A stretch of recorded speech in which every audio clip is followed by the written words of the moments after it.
Good evening. I'm really pleased to be here this evening.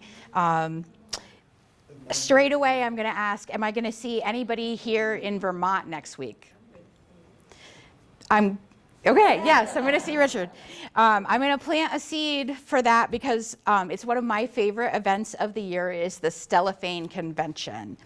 So I'll give you a little bit of background about me and why I was asked to be here. I work at Springfield Museums, which is a campus of 5 museums, 2 art museums, a history museum, the Amazing World of Dr. Seuss Museum, the only one in the world, and the Springfield Science Museum. And in the Science Museum, we cover a wide variety of topics, including 2 of my favorites, which are dinosaurs and astronomy. Those are everyone's favorites. And on the top floor of the museum, we have the exact spot where I fell in love with astronomy, and that is Seymour Planetarium.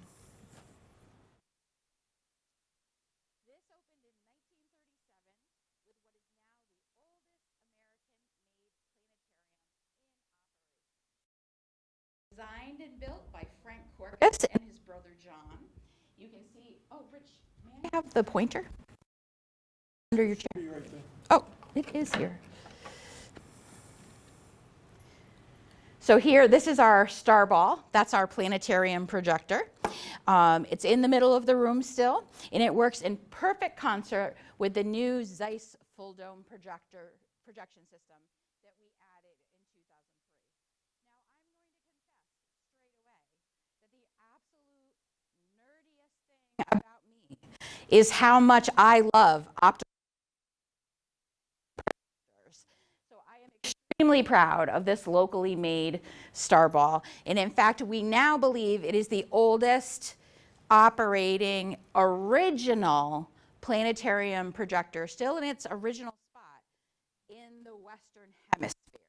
We were told that by the people who installed the Zeiss.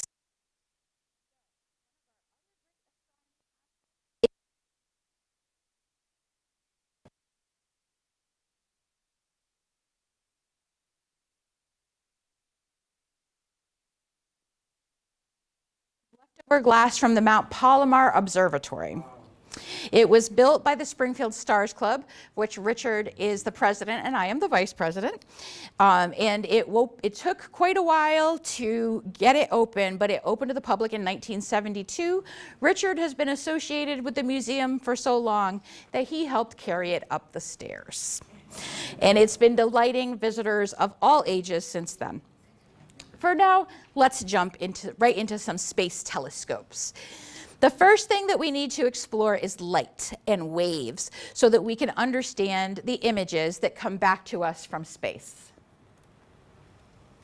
So here's my first slide, and this is an illustration of what human beings can see with our eyes, and that's why we call it visible light. Here we have a prism, and it is breaking the sunlight up into the colors of the rainbow. But as you can see here, there's light at either end that we cannot see, ultraviolet and infrared. That is not visible to our eyes. On the red side of the spectrum, even though we can't see it, we can feel that infrared as heat. Some animals have special sensors for this kind of light, things like snakes, bats, and fish. Even though we can't see it as humans, we use this light on Earth too for things like changing the channel. That's how your remote control for your TV works. On the violet side of the spectrum, we have another kind of light, ultraviolet. And bees, butterflies, and birds, among other animals, can use this kind of light. My favorite flying animal that can use this kind of light is reindeer. It's especially helpful in those snowy Arctic nights. Humans use ultraviolet light to sterilize objects and to help keep water clean, among other things. But we need to go even deeper on light. Now we're looking at the electromagnetic spectrum. Both light and sound can be described as waves. You can see here that just like with sound, the waves can be tightly packed together like the gamma waves, or they can be wide apart like the radio waves. These different waves can change what we detect in space, dramatically opening up and expanding our knowledge of the universe. You can see this includes X-rays and microwaves too. And I think that you know we use both of those things on Earth.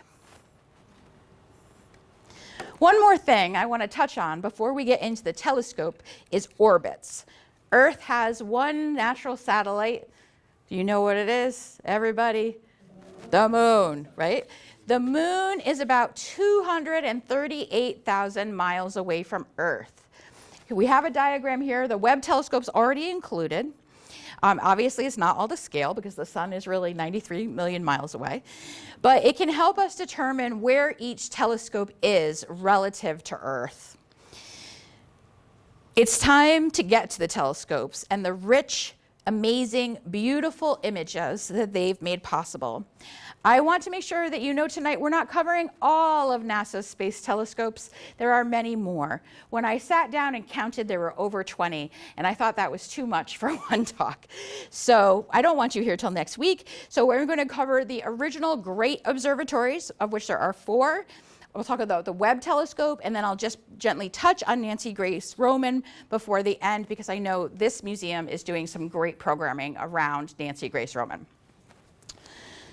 So, the first telescope I'd like to talk to you about tonight is Hubble. You've probably heard of this one before.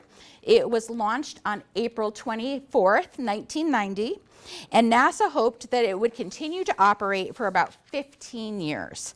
Hubble has dramatically exceeded the expectations. It is still in orbit now and still sending us images. Let's look back at where it falls in those graphs that we already looked at. So Hubble collects information using ultraviolet and visible light and near infrared. Since as humans we can't see that, we use computers to take that information collected by the telescope and make it into images that we can see. Hubble is in low Earth orbit. Since our atmosphere can block out or distort the celestial light that we see from Earth, it's important to remember that this means while it's close, it's above nearly all of Earth's atmosphere. There is some very thin atmosphere left where Hubble is orbiting. Hubble is about 294 miles away from Earth. Unlike other telescopes, the Hubble could be repaired and maintained by space shuttle astronauts.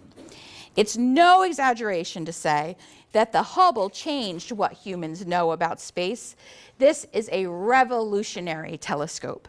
It has changed how we see our solar system, our galaxy, and the entire cosmos. I'm going to show you some of my favorite highlights, but I would love for you to check out NASA's website to see even more than I'm going to show you today. The red dot, and that's approximate because I couldn't really measure out the miles. I tried to say, well, I tried to make it closer than the moon. That was about the best I could do. So, here are a couple photos of one of my 8 favorite planets. This one is Jupiter. And I love the glorious bands of Jupiter's upper atmosphere. Part of the reason we see these is because Jupiter is spinning so quickly. One day on Jupiter is less than 10 hours. So what is it that we're seeing here? Everyone knows what this is, right? What do we call it? The Great Red Spot. And that is a storm. Its winds blow up to 308 miles per hour, and it is very old. Humans have observed the Great Red Spot continuously since 1831. Let's see what Hubble has taught us about this amazing storm. Observations by scientists with Hubble taught us that this storm is whirling and jiggling. Astronomers also observed that the winds on the edge of the storm are speeding up and moving toward the center. In fact, by multiple observations, we've learned that those winds have increased by 8% between 2009 and 2020. The winds at the center of the storm are moving more slowly. Another revelation by Hubble using ultraviolet light is that Jupiter also has auroras. Has anybody, 2004 was a fantastic year to see, in Western Massachusetts, it was a fantastic year to see auroras. Did anybody here get to see auroras for the first time fairly recently? Yeah, some people did. Oh, what an amazing, amazing thing. And so Jupiter's auroras are not quite like our auroras. They're much more intense, they're much more active, and they never end. Here on Earth, ours are caused by solar storms. On Jupiter, they also have help from some strong magnetic fields that grab charged particles from its surroundings. One of my favorite things about the Hubble Space Telescope is the photographs of stunning beauty that it has produced. And I'd like to show you one of my favorites. This photograph is of the Carina Nebula, specifically the Mystic Mountain. The Mystic Mountain is made from clouds of gas and dust and is 3 light years long. New stars are being formed within this nebula, and some of them are shooting off jets of gas. You can see these kind of here and here and here. And you can see that streaming off the mountain. Radiation and winds from these baby stars are reshaping the nebula and allowing even more stars to form. Before we leave Hubble, I'd like to describe a few of the other major accomplishments it's had so far. It helped detect and study some of the earliest galaxies and measured the chemical elements present in the early universe. It confirmed that supermassive black holes exist and held records for observing the most distant known galaxy and the most distant known star at the time. I want to leave Hubble with another image that we'll return to later. This is another nebula, another birthplace of baby stars. And this is called the Eagle Nebula, and the part we're looking at is the pillars of creation. Notice in the background, each of these, the lines coming out of the star, the points are called diffraction rays. Diffraction spikes is the best thing to call them. And when we look at Hubble, we can count them 1, 2, 3, 4. All of the stars have 4 diffraction spikes from the Hubble telescope. Try to remember this image because we're going to talk about it again. The next telescope I'd like to just touch on is the Compton Gamma Ray Observatory, or the CGRO. This space telescope was deployed into orbit by the Space Shuttle Atlantis on June 4th, 2000. Let's find where the Compton will fall on our graphs. Compton uses gamma waves to collect information. This means that Compton will absolutely need computers to translate this data for us. Compton is in low Earth orbit. During its time in orbit, it's ranged from about 280 miles away to 320 miles away from the Earth. It has several different instruments, but the one I'm focusing on today is EGRET, or the Energetic Gamma Ray Experiment Telescope. EGRET was the first telescope to do a survey of our entire sky in gamma rays. Even though it's not something we can see with our eyes, it's the most high energy and penetrating form of light in our universe. Cosmic gamma rays are rare, and the higher the energy, the rarer they become. I'd like to quote NASA to describe these findings. These images encapsulate 25 years of progress in gamma ray astrophysics. The EGRET sky, as seen in gamma rays, has brighter colors that indicate greater number of gamma rays. Its most prominent feature is the central plane here, and that's of our galaxy, which runs across the middle of the map, a result of gamma rays produced when accelerated particles strike interstellar gas and starlight. The largest yellow spot on the right is the plane of the Vela pulsar, one of 5 new gamma-ray pulsars Egret discovered. The prominent reddish blob at the top right is a blazar, and its designation is 3C279. What is a blazar?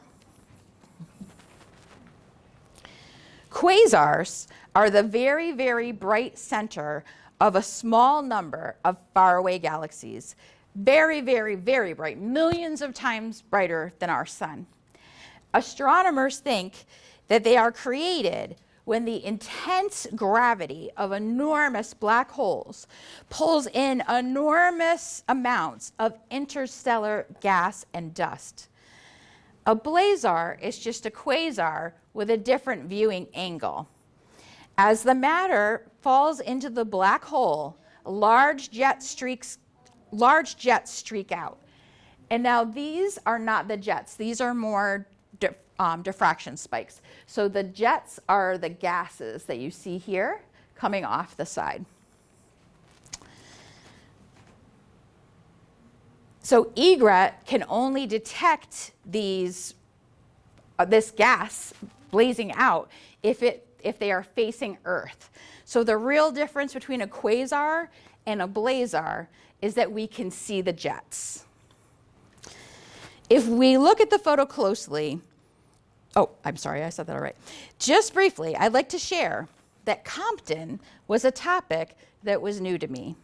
I didn't know much about it until I started researching space telescopes for this talk. So I was grateful to be invited to give it. It inspired me to look back and learn more about other space telescopes I didn't know about. So while we leave Compton for now, NASA has tons of information about it online. When I'm starting with a totally new topic, I like to start on NASA's Imagine the Universe page. And that is one of their pages aimed at younger learners. But for me, that gives an excellent outline before I move on to the harder data so that I can actually understand what I'm reading. Next, let's look at Chandra X-ray Observatory. Chandra was launched by the Space Shuttle Columbia on July 23rd, 1999. NASA hoped this telescope would be used for at least 5 years, and 27 years later, it is still actively being used. There has been some threat to its funding, but as of today, Chandra is still fully funded. Let's look at our graphs again. So you can see by its name that this is an X-ray telescope. And here we can see that X-rays are beyond the ultraviolet part of our spectrum. And Chandra has a highly elliptical orbit. And so its distance from Earth varies wildly from 6,200 miles to 139,000 miles above Earth. I tried to make the dot a little closer to the moon for part of it here, but again, that part is so tiny. Let's look at some of the photos. This photo is a composite, or several photos put together, of a galaxy that we refer to as M51. The parts of this picture taken by Chandra are purple. And so all in here, this part. This photo, along with others, helped to make an important discovery about supernova remnants. We know that supernovas happen when the fuel runs out of the center of a star, it's ending its life cycle, then it collapses and then dramatically explodes. Astronomers expected that light from debris would slowly fade away. However, Chandra has revealed that at least in some cases, the opposite happened and it got brighter. Now, This is very interesting to me. These are the only parts of this picture that were taken from Chandra, and you can see they're right in here. This other galaxy, which is M83, astronomers made 13 observations of it between 2000 and 2013. The known supernova remnants left behind became brighter. This is another composite image, and the two close-ups I've shown you. There are two main theories about why that might happen. One is a massive star in the area may have survived the supernova blast and been pulled into the orbit with a black hole or a neutron star, which then starts pulling material from the massive star's surface. The other theory is cosmic recycling. The gravity remnants of the supernova are pulled into a black hole, creating X-rays as it superheats during the process. While we're on Chandra, I'd like to show you a completely different kind of image, also a composite. Oh, before we leave this, no, it's on the next one, sorry. I'd like to show you a different image. This one is called the Champagne Galaxy Cluster, and it was named this because it was discovered on New Year's Eve of 2020. It was formed when two smaller galaxy clusters collided. So if you see, there's kind of two major groups here, down here, galaxies, and up here, galaxies. The hot gases between the purple have a greater combined mass than all of those other galaxies combined, and they're over 100 there. Before we leave Chandra, I'd like to show you one more important image. Remember pillars of creation? I'm going to show you an X-ray photo taken by Chandra. There it is. Doesn't look very much the same. Let's add some more information. So here, pillars of creation is just this section of this image here, and this is the rest taken by Chandra. This view reveals hundreds of young stars still forming and protostars. All right, moving on. This is the Spitzer, the fourth and last of the original great observatories. The Spitzer Space Telescope was launched on August 25th, 2003, and this was deactivated on January 30th, 2020. Because this telescope needed to be cooled for maximum use, it had a supply of liquid helium on board. That liquid helium was supposed to last for about 2.5 years, but it actually lasted for about 5.5 years. At that time, the mission was renamed the Spitzer Warm mission, and it continued to send back high-quality images taken with a somewhat reduced range of infrared light. Spitzer had a much different orbit than the telescopes that we've talked about so far. Instead of orbiting the Earth at a consistent distance, it orbited the Sun, trailing along behind Earth. It was closest, of course, right after its launch, and it gradually drifted further and further behind Earth at a rate of about 1.2 million miles per year. Eventually, it trailed about 150 million miles behind Earth. So that's why the arrow is just pointing. It can't show you quite that distance.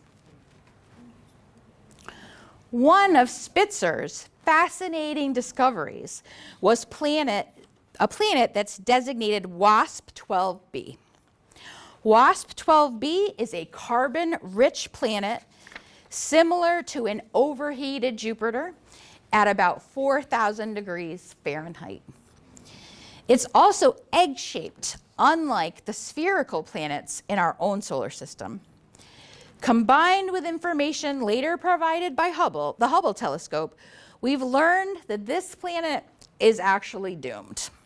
This exoplanet is orbiting so close to its parent star that gravity is pulling it closer and closer. It's that same gravity that creates extreme tidal conditions and is also forcing WASP-12b into that egg shape. In about 10 million years, astronomers will believe that this planet will be completely consumed by the star. I'd like to share another one of my favorite Spitzer images, and the colors in this photo have been dramatically changed, but just so that it makes it easier for us to see it. This is a photo of a star designated as NGC 2547-ID8. What makes this photo extra fascinating is the clouds of dust surrounding the star. Astronomers believe that this dust was created when two massive asteroids collided. This is important because asteroid collisions can lead to the creation of new planets or moons. There is evidence that this is how our moon formed. Ours formed about 4.5 billion years ago when another celestial body crashed into Earth. When the molten rock, dust, and debris clumped together, it formed our nearest neighbor, our moon. So at this point, I like to move past the four great classic observatories that we've just discussed and to a telescope that excites me more than any thus far. This telescope excites me so much that I am wearing one of its deep space images as a blouse.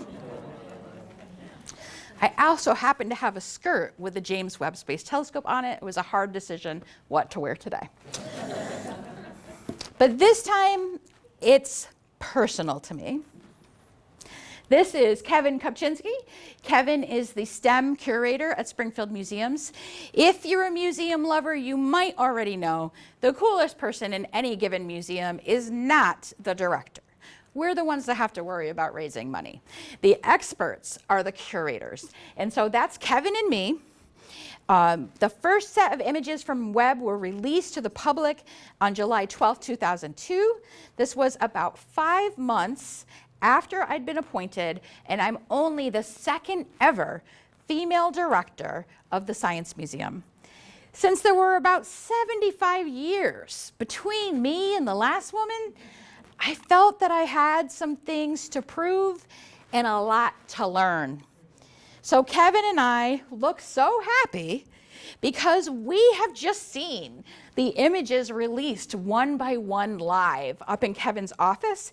We are printing them out and putting them on screens, and we're bringing them down to start the party to make sure the public get to see them and be as excited as we were. The Webb telescope was launched on Christmas Day, 2021, is expected to be in use for at least 10 years. Webb uses infrared light, and its position is different than anything we've looked at so far. Webb is at L2. I circled it just in case you couldn't see the Webb telescope. And L2 stands for Lagrange point, number 2. Lagrange points are extremely important for objects that we want to keep in orbit because they act as parking spots. An object at this point is being pulled by 2 gravity sources, and that's what keeps it in that spot. That means it can orbit with minimal fuel to keep its position. And of course, the less fuel it needs, the longer we can keep that telescope in its place. In this case, the 2 sources of gravity are the Earth and the Sun. It means that Webb can be stable in orbit even though it's a million miles from Earth. So let's start Webb with an image that we've already seen.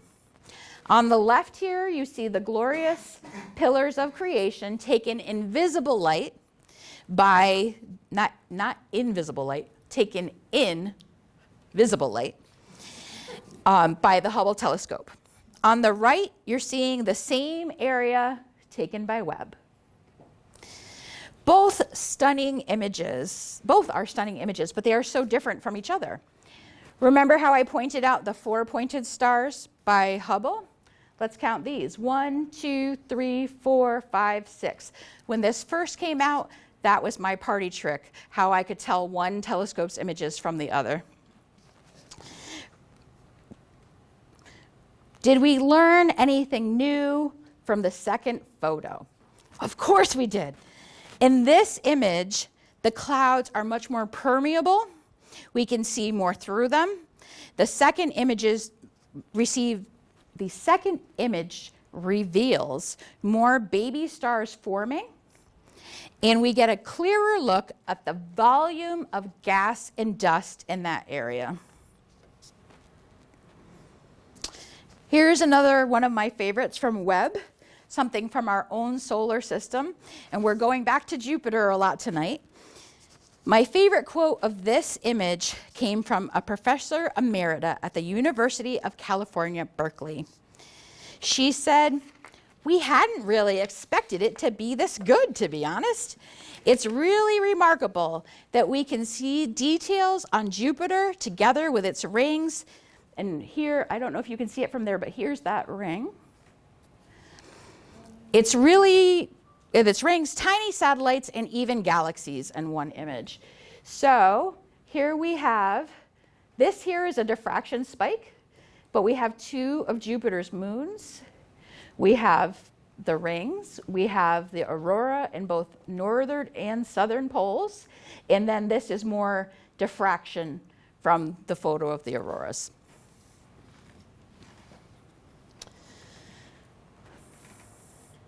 This next image is the one that inspired the title of my talk, Telescopes as Time Machines. When we look out into the universe with our eyes or with a telescope, we know that those tiny, faint points of light look that way because the tiniest are the furthest away. Light from distant stars or galaxies can take billions of years to reach Earth and become visible to our eyes.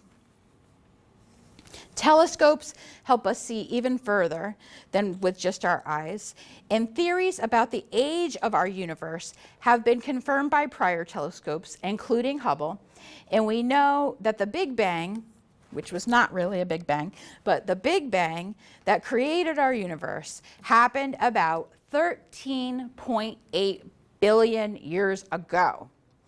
Webb is helping us look back in time further than ever before. The image before you now is one of the oldest known galaxy in our universe. The designation is a little bit long, and I hope I'm going to say this right.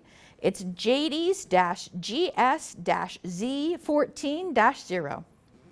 This photo was taken with Webb's infrared camera, and the age was confirmed with its spectrometer.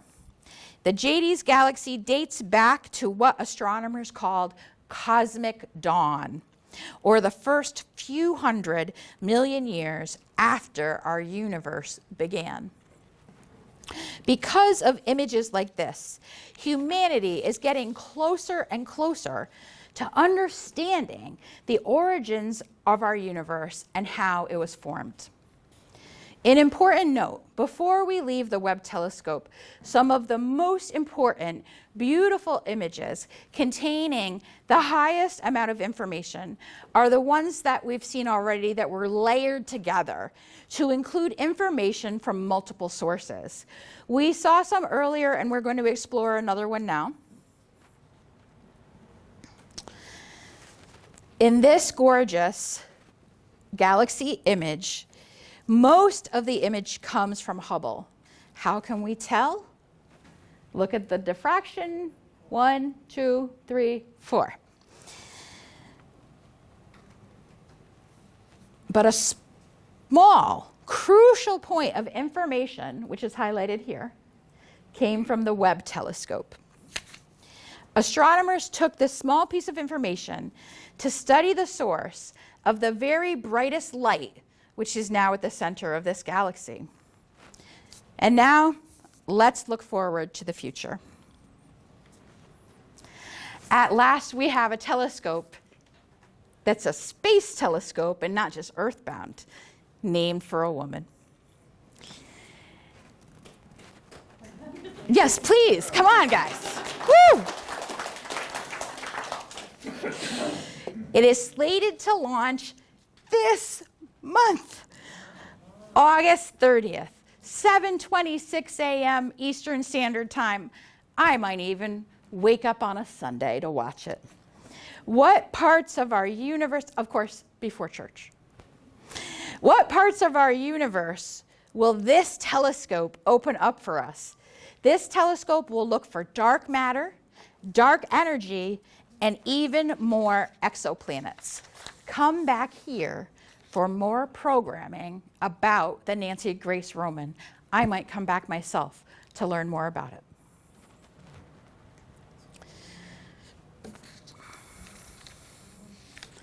This is using both infrared and visible light, and this one will also be out at L2. Before I wrap up, I'd like to let you know about another telescope event that is next weekend. And this is, we've got this is our STEM curator, Kevin, who you saw before. This is Richard, who's in the front row. And then this is two of our planetarium instructors, Jack and Dave. And there's me. We're all wearing our matching Springfield Museums shirts. If you have not been, the Stellophane Convention is in Springfield, Vermont, not too far from here. It is one of my favorite weekends of the year. If you'd like to learn more about astronomy, see the most amazing homemade telescopes anywhere, and just have either a fantastic long weekend or just Saturday, there's someone in the audience tonight who can tell you more. It is my partner, Richard. Richard, can you wave to everyone? There he is. He is my partner and our curator emeritus at the Springfield Science Museum. That means he's retired. He does not work for me. We can answer questions about that convention. We can answer, I'd love to talk more, anything that I have talked about so far, and Richard will help me if I don't know the answer. I bet Dave might be willing to help me too. Would love to tell you more about the Science Museum. I have something up here, which I think is fun. I have some free passes to the museums, and I can give one per family. So if you'd like to visit the museum, please come and see me. But I would love, this is what the museum looks like, and you can also email me. You can make my day by talking to me about astronomy. So I would love to answer any questions that you have as best as I can. The one question, oh, go ahead. Will Webb be able to see Nancy Grace because they're both at the L2? Oh my goodness, that is a great question that I do not know the answer to. Does anybody know the answer? Will the Nancy Grace Roman telescope be able to photograph the Webb telescope? So Webb orbits on the side, is always the opposite side of the sun. I don't know where around the world the Nancy Grace Roman will be. Dave or Richard, do you know? I do not know. You know what? We're going to find out. And then when it happens, I am definitely going to think of you and be like, oh my gosh, we know the answer now. I wish someone would ask me, is time travel really possible? Is time travel really possible? Thank you. So this is, Definite maybe. this is just, I don't know the real answer, but I have a funny story. So my son, who's always very curious, asked me, is time travel possible? And I said, well, you know what? I really don't know, but I'll ask Richard and Kevin, and one of them will know. So I went to Kevin, and Kevin said, yes, time travel is possible, but only to the past. And I said, okay. And I asked Rich, and he said, yes, time travel is possible, but only to the future. And maybe. It's definitely, they each have excellent arguments on why it might be possible. I don't think we're going to see it in our lifetimes except through telescopes looking back in the universe. We also disagree on Pluto. Yes, don't talk about Pluto with Richard, whatever you do, please. I beg you. Talk about it with me. Okay, no, I don't know. I can't recommend really talking about Pluto. Is it a planet? For Pluto? No, we cannot take a poll because there are scientific reasons about Pluto. And even if you disagree with that, the people who get to decide, the people who we represent us and get to decide, already decide. I have this fight too much where I work. We do have a solar system ceiling that has the whole solar system on it. And because Richard was still curator at that time, Pluto is there. Oh my goodness gracious. Okay, I should have brought the whole team. We could have had a whole separate program. And in fact, they have done a program where they argued about this on a stage. I was not there. I hate to say this about them, but it feels a little bit like mommy and daddy fighting when they start that. So, any other questions? Yes? I don't really understand how it is that we're looking into the past. I do understand this, and I can talk about it. Thank you. So, the speed of light is how long it takes light to move, right? And so, if light is very, very far away, it takes more light years for it to get to us. So, if something is close, like the moon, which doesn't make its own light but has reflected light from the sun, that's nice and close, so that gets here really quickly, right? From the sun, I think sun takes 8 minutes to get light from the sun. Takes 8 minutes and 20 seconds. 8 minutes and 20 seconds to get here because it's 93 million miles away. So if something is further and further and further, we don't know if is there an end of the universe? Probably, but we don't know how far away it is. But if something is 13 billion light years away from planet Earth, it takes all that time to get to us. That means that if that's a star, that star could be burned out by the time we even see it because it took so long for the light to travel here. So if we can see something like the faraway galaxies from Earth that are that old, what we're seeing is light that they generated 13 billion years ago. And so that's why we're looking at the past, because it may be out there. Well, this is a different question, but even if it's still producing light out there, that light is new. That light's going to take another 13 billion years to get here. So we look at a lot of objects that are not actually there anymore. So the telescope, like the Webb, is a lot closer to those, so that shows us the difference between what we're seeing and what it's seeing? It's not just closer. Really, 1 million miles is not that much closer and on that kind of scale.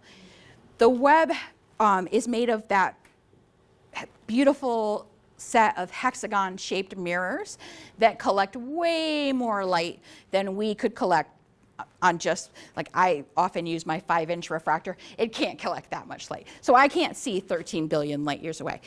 The Webb mirrors are special and they work together and they focus all of that light to a point so that it can be imaged, and that's why it can see so much further away than we can see from here on Earth. Yes?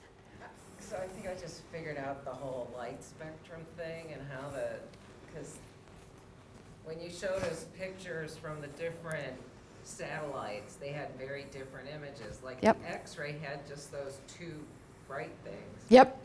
So what's happening is each telescope is designed to only catch the light in that part of the spectrum. Correct. So it's not going to get the whole picture. Correct. And so Webb is collecting light, different spectrum of light than the, what was the one where it had Like the Compton, clouds of- or the Compton that we just at Pillars of Creation just saw a bunch of dots. Yeah. So Yes, right. the Webb is using infrared, and there's even infrared is quite a long part of our graph, but it's using near infrared, and so. It's not getting any ultraviolet, no X-ray. No. none of that. Now, some of the telescopes have multiple instruments. So, for instance, Hubble has multiple instruments. It has visible light and, I believe, near infrared light as well. But Webb uses infrared exclusively. It might have other instruments that are different types, but So do they put the pictures together to get a complete? yes, sometimes they do. Yes, that's the composite image where they layer them together.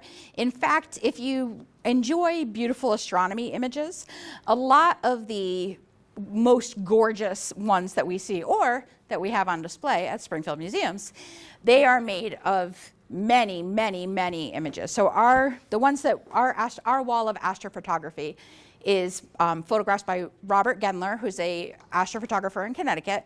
And so he may take hundreds or even thousands images of the same object, pick the best frames, and layer them together to put the most information in a single picture.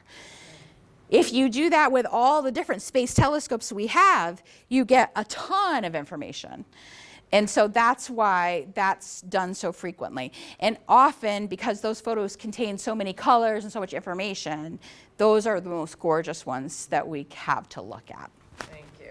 You're welcome. Thank you. I was thinking about the collision of the two galaxies and the possibility that they're far enough away that we don't know the rest of the story about that, of what has happened with those, because what we're seeing happened millions of years ago, actually. Right. That image that we see Yep. them colliding. Yep. So we don't know whether it became all brighter or how they, what's your theory about what happened when two galaxies like that collide? So I don't have to have a theory because we actually know. Okay. So those were two galaxy clusters. So if two galaxies do collide, please correct me if I'm wrong, gentlemen. If two galaxies collide, they actually keep moving and move through each other. Yes. Is that correct? Okay. Whew. So they will just keep moving. So Now these that two was a combine cluster. into one, Nope. they don't It get just stuck keeps moving. together, or- Nope. no. They could possibly exchange some stars. Yeah. Yeah, Basically, they do move through. they move through each other. And the with gravity amazing. would like distort, Wow. they distort each other, but the stars themselves wouldn't collide with each other. and that was hundreds of galaxies. So who knows what could happen? I hope we're still observing this from Earth. And so who knows what could happen with all of those galaxies at once? It could be something massive. Are either of those moving in our direction of the cosmos, or are they? Andromeda Galaxy is something that you can see at times with the naked eye, but definitely with a telescope. And I believe the Andromeda Galaxy and the Milky Way are moving closer together. So, but that's not going to happen in our lifetime. Remember, cosmic time is not like Earth time. You know, it's 100 million years is almost nothing in space. So, yes. Oh, right here and then right there. Okay, go ahead. No, I just, regarding time travel, if suppose that were possible, traveling into the past, the old science fiction stories are just by someone visiting into the past would alter it, the chain of events. Yep. That was the old science fiction stories. I don't know if there's any thoughts on that. Whether Well, okay, the second nerdiest thing about me is how much I love Star Trek. And woohoo! I've completely done with the original series. I've completely done with Next Generation. Richard and I are watching Voyager together. We're in season 7, which is the last one. And I'm watching Deep Space Nine on my own as well. Now, that is something that is very much explored on that show. And they say, oh, don't go back and mess with anything because it's going to affect the whole future. Richard and I were actually talking about this on the way up. And me talking about it, he started talking about time travel again and the different theories about it. It is my belief, and this is philosophically based, not science-based, is that human beings have used linear time as an agreement amongst ourselves. And that's convenient, right? Because you knew when to show up for this talk and you know what time you have to leave tonight. Linear time is an agreement among humans. That does not mean it's a cosmic truth, right? And so at some point, I don't think it will happen in my lifetime, but hopefully I will still exist somewhere in the cosmos, and I will get to a place where humans understand time in different ways.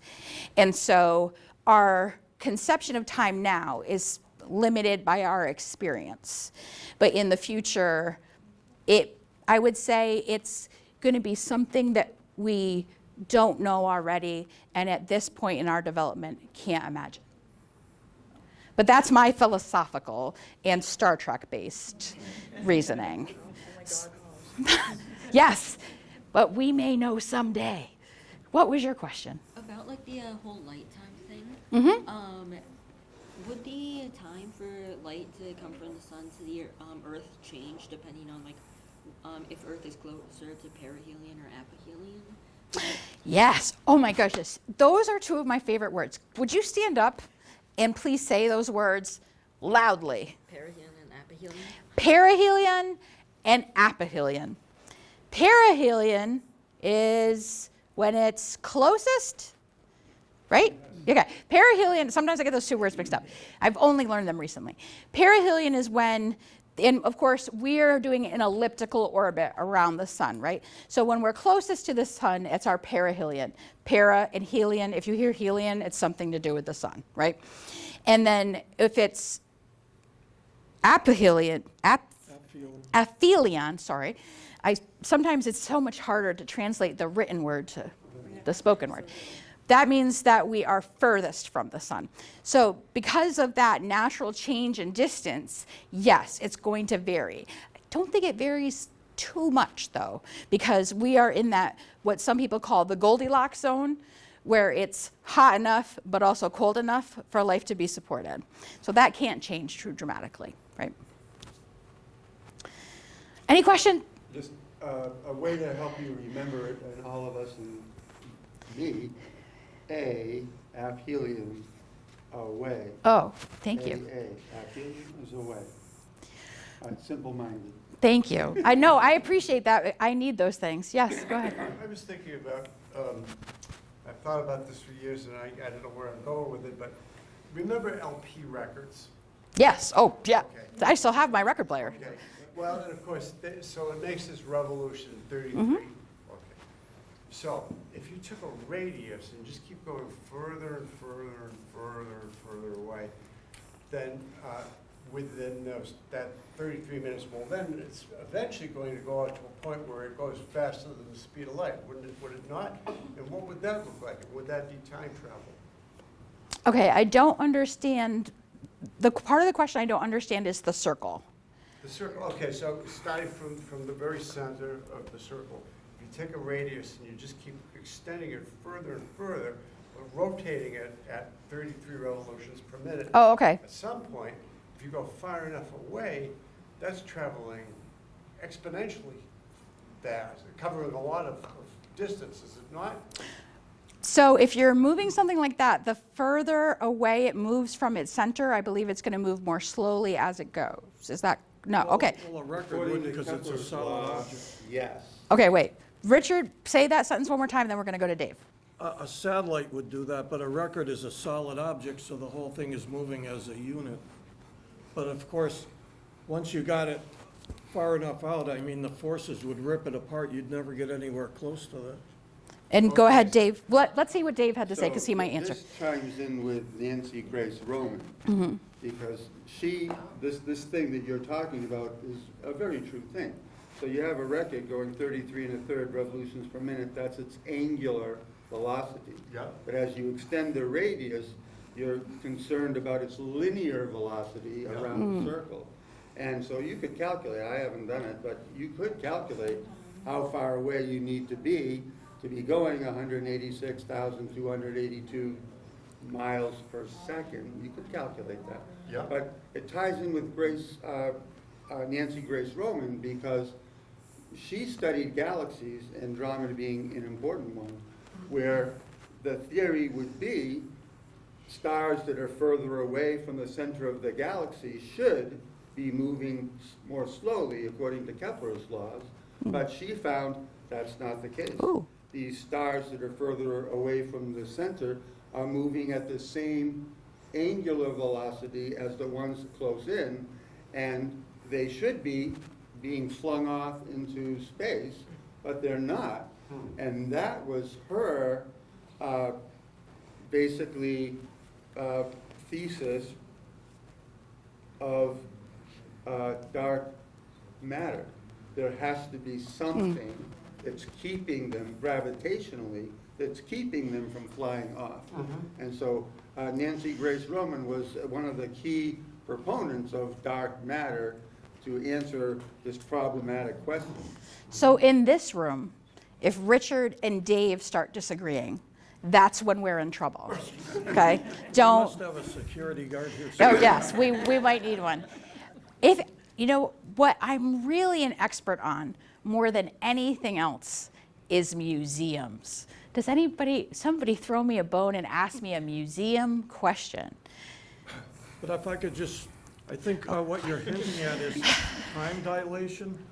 And any moving object, time slows down for you. That's what Einstein predicted, and they proved it by sending a supersonic jet around the world with an atomic clock on board. So the faster you go, time slows down. You don't notice it, but the rest of the universe speeds up. So if you ever watched Interstellar, the movie, the astronaut's daughter is an elderly woman when he comes back to Earth because time slowed down for him, and it appeared that time sped up for her. So that's what relativity is. You're not aging at the same rate, but each of you thinks everything is normal.